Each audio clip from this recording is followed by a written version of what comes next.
प्रतिकूल परिस्थितीमध्ये नीट परीक्षेत मोठं यश मिळवणाऱ्या अल्फिया पठाण हिला आर्थिक मदत देतानाच भविष्यात देखील मदत करण्याचं आश्वासन एमआयएमच्या वतीनं देण्यात आलं आहे। सोलापुरात राहणाऱ्या अल्फिया पठाण या विद्यार्थिनीनं नीट परीक्षेत उत्तुंग झेप घेतली आहे। विजापूर नाका परिसरात असलेल्या 2 नंबर झोपडपट्टीत राहणाऱ्या अल्फिया पठाणचं यश पाहून सर्व स्तरातून कौतुक होत आहे।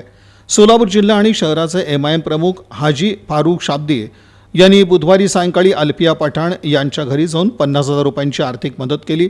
मुस्लिम समाजातील मुलींनी उच्च शिक्षण घ्यावं त्यासाठी समाजातर्फे आणि एमआयएमतर्फे सर्वतोपरी मदत करण्यासाठी कटिबद्ध असल्याची ग्वाही यावेळी एमआयएमचे नेते फारुख शाब्दी यांनी दिली। के तौर पे प्रेरणा के तौर पे आपको हाईलाइट करना चाहिए और सोलापुर की मैं समझता हूँ आपको ये नीट के एग्ज़ाम्स की एम्बेसडर बनाना चाहिए। मेरी बहुत शुभकामनाएं आपके साथ है।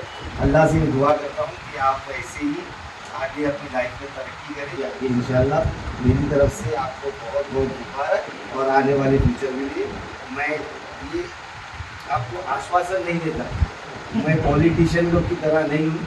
मेरा काम खड़ाखड़ से ऑन द स्पॉट है माशाल्लाह। मेरे से जो हो सकता है, मैं नीति वाला तो नहीं हूँ, तो मेरी ताकत से जो हो सके मैं आपकी फ्यूचर स्टडीज के लिए मैं उसमें भी आपके साथ खड़ा हूँ।